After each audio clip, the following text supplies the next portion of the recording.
Can you select notes at the same time, not next to each other? All right, so let's say we want to select that one and we want to select that one. Yeah, sure, you just hold shift. Or let's say we want that one, we want that one, we want that one, and we want that one. So you just hold shift and select those notes. Alternatively, you can use the action, go to action, then go to select notes. And you can select at interval, you can select highest notes, lowest notes, you can select pitch, you can select velocity, you can select the note length. And it will select, so for example, if I say, I only want to select only the highest notes. And within this particular range, and then go OK. Now it's going to select everything because everything was within that range.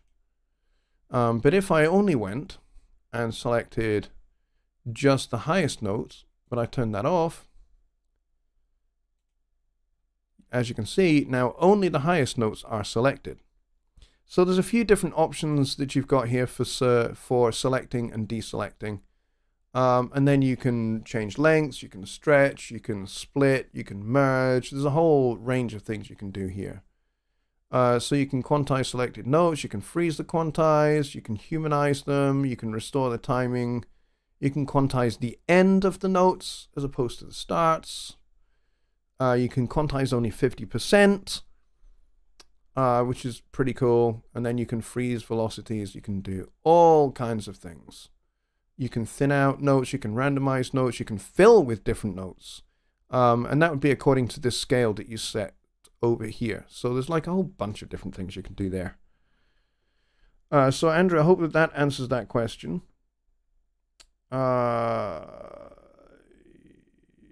Quantize on track is event based on the arranger view. Yes, I think you're probably right. Like I said, I don't really use it. So it's not something that I use. Secret Squirrel says, do any of the Convology Reverbs come with Studio One Pro? No, they don't. They are an extension that you have to purchase. But yeah, they don't actually come with any of the Studio One versions. They don't come with Prime, Artist, or Professional. They are an add-on. In much the same way that the Ampire HD pack doesn't come with any of the versions of Studio One, it is something you have to purchase. The caveat there is if you are a member of Persona Sphere, then yes, you will have these in your account. You just need to go dig them out and download and install them. But yeah, they are an extension for Studio One. That if you're not a member of Persona Sphere, you'll have to purchase them. But yeah, I hope that answers that question. Sorry, Paul, that we were getting our wires crossed a little bit. Yeah, sorry about that. But yeah, I wasn't quite understanding what you were saying. That's probably the fact that it is nearly 1 a.m. and I've had a very, very long day. Because here in the UK, it's Mother's Day. I know you guys in the United States have been there and done that and bought the t-shirt. But here in the UK, it's Mother's Day. So I've had a very long and busy day. So maybe my reading comprehension level has kind of taken a little bit of a dive today. But yeah, let's see. What have we peaked at so far? We peaked at 26. That's nice. And we've hovered around about 22, 23. So it'd be nice if we could kind of, as I say, if we get over 30 regularly, that would be great. And then, of course, we can start looking to pushing up towards 40, and then from there up to 50. That'd be awesome. So, like I said, the Note Effects series is imminent. The first video of that series will be coming up very, very shortly on the channel. So keep your eyes and ears open for it. It'll be uploading. In fact, it's finished rendering. It will be uploading to YouTube very, very shortly as soon as this show is finished. And you can watch that as soon as it's available. And if you think that it's of value, please like it, share it with your friends, share it with your family, share it with your friends and family's tennis partners, share it with your friends and family's tennis partners, lovers, and children, and tortoises, All of that will help because that will get more views, especially from the tortoises. I want to capture that audience. So there we go. Mother's Day is in May for you guys in the United States. Well, there you go. All right, well, here is your early warning. The UK gets it first at the end of March. That's your early warning to start preparing yourselves for Mother's Day in May. So, folks, thank you very much for coming. We have got about 2 minutes, so I'll take maybe one more question, if there is one. If there is not, we will end. But if you, at the end of the show, feel you have a burning question that you didn't get in the chat, but you would still like an answer to it anyway, or, as I said earlier, you've got a suggestion for a video, hit the website down the bottom there, www.jonnylipshamstudios.co.uk. Hit that website, and at the bottom I will show you what that looks like.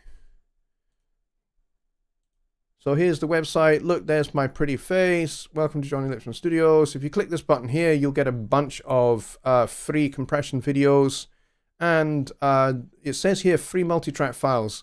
We don't have those yet, but they are coming. So those of you that have already got the compression videos, hope you're finding them useful. But the multitracks will be coming very soon.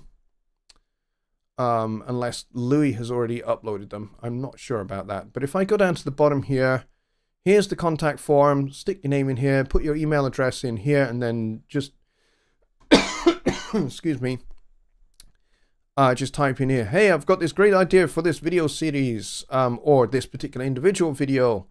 I hope you get the chance to make it, whatever. Or, you know, if you have a question that you didn't get answered tonight that you would still like an answer for, just drop me a message here and then hit send message, and that will email me directly. All right, so I hope that that helps. Let's see. Mike says, I forgot once since we don't live in the same state 22 years ago. I still haven't heard the end of it. Yeah, I forgot our anniversary once. Mine and my wife. We're coming up on 15 years. Or is it 16? I can't remember which. But yeah, I once forgot a very important wedding anniversary. And I was in the doghouse for well over a year. It was no fun at all. My wife was considerably upset, and I didn't hear the end of it for quite a while, until she eventually kind of did release forgiveness in my general direction. But it took a wee while. But we got there. So, okay, great. I think that's it. I think we are out of questions. So thanks a lot, folks, for coming. And to all 26 of you who have been here, thanks a lot. I appreciate it. You guys are epic and fantastic. And I love you all. You guys are awesome. Thank you very much for being my subscribers and for being so incredibly supportive to everything that I do. As I said, new videos coming. First one of a batch of about 4 coming tonight, and then over the next few nights, the next few days, you'll see the rest of the series come up on this channel. And then I'm going to make some videos on multi-instruments and how those work. But as I say, if you've got other suggestions, drop me an email. I'd appreciate it. All right, folks. I shall bid you a very good night. Good night.